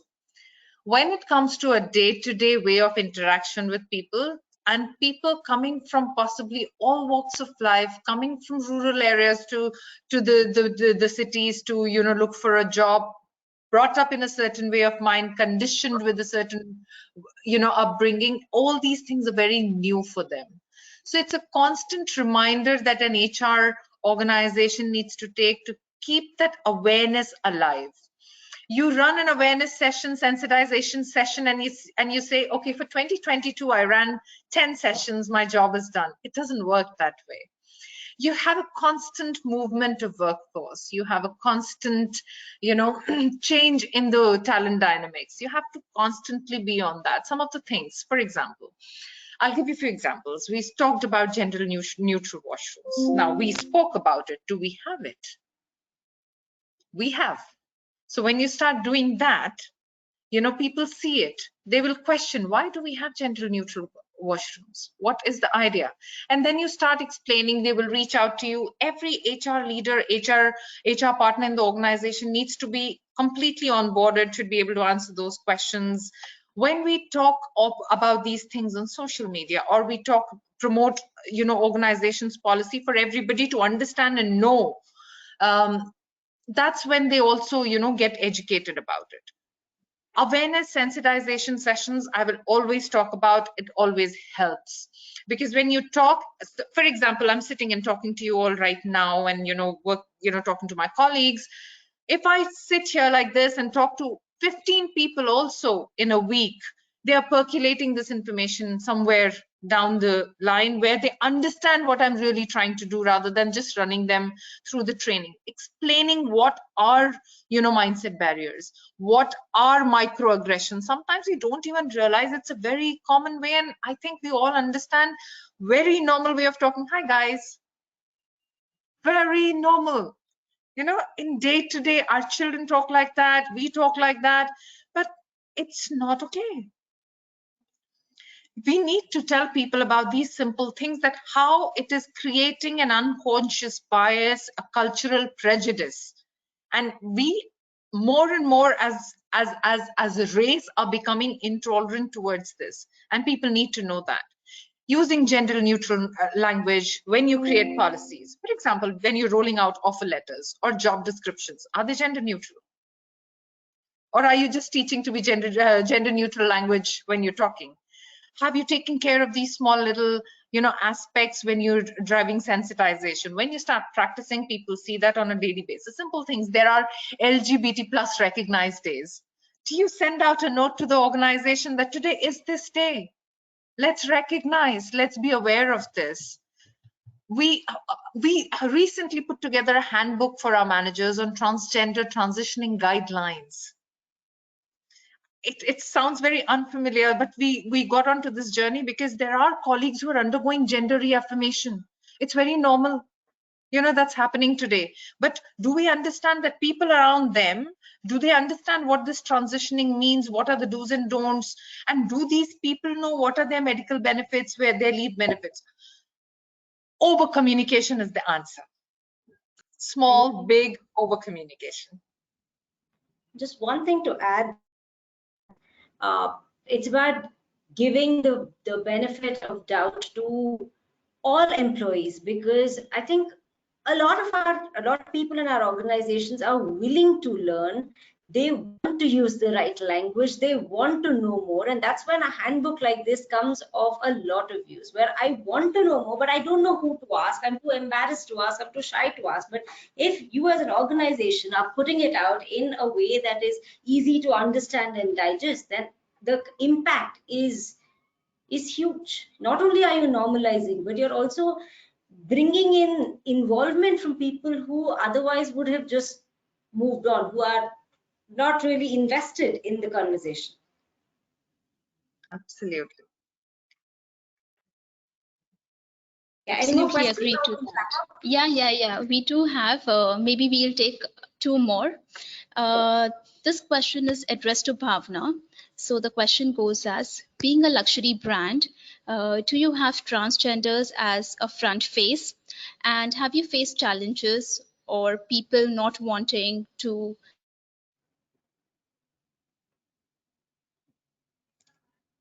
I think her work is perfect. I think you got the question, so go ahead.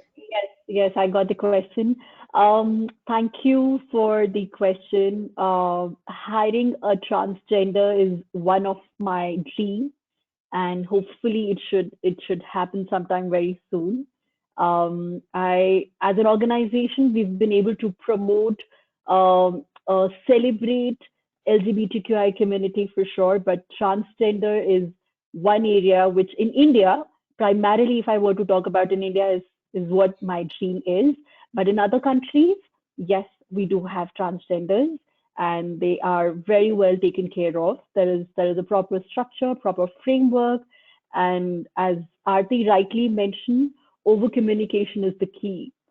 And a brand like us, we celebrate them. The Pride Month that we talk about, we celebrate Pride Month globally. So, I mean, sorry I added more, but just to share that, yes, that's one of my dream come true in the coming months for sure. Nice to know that. And we have the last question for Veena, our moderator. The question is, in the legal industry, where there is a lot of talk about equality and inclusivity, do law firms really take these and implement them in the firms practically? Additionally, when considering the top-down approach, is it observed that people from the community are too few in leadership positions in law firms? I think the legal, in the law firm sector has a very long way to go.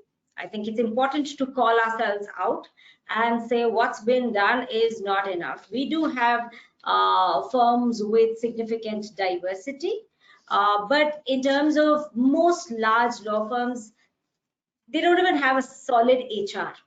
And talking about trilegal, it is a breath of fresh air here because there is a people department which takes care of HR issues. There is a D&I committee that looks into concepts of diversity and inclusion. There are policies on discrimination, harassment, and respect.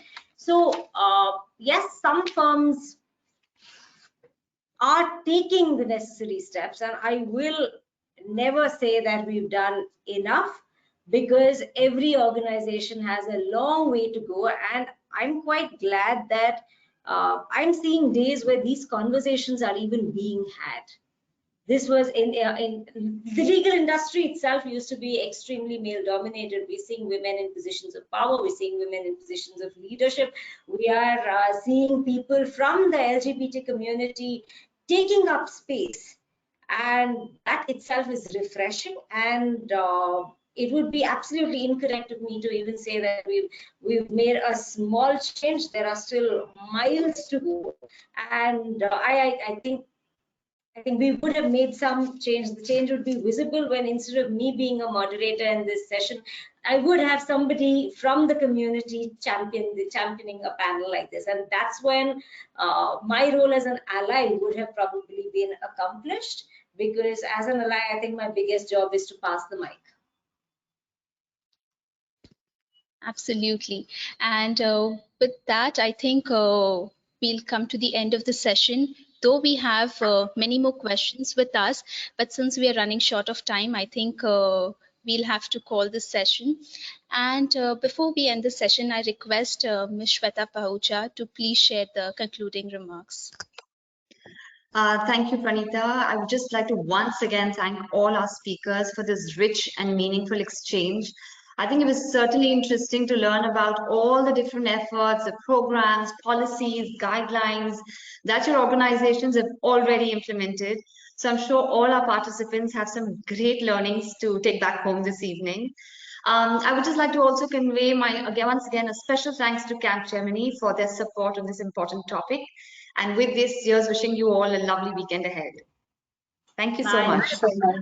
Thank you very much. Just for your update, we had quite a few questions that came up, so we will send them to you all separately, and we will have to reply to those who asked these questions. So we will get that back to you all soon. Thank you so much for being part of this panel. Bye-bye.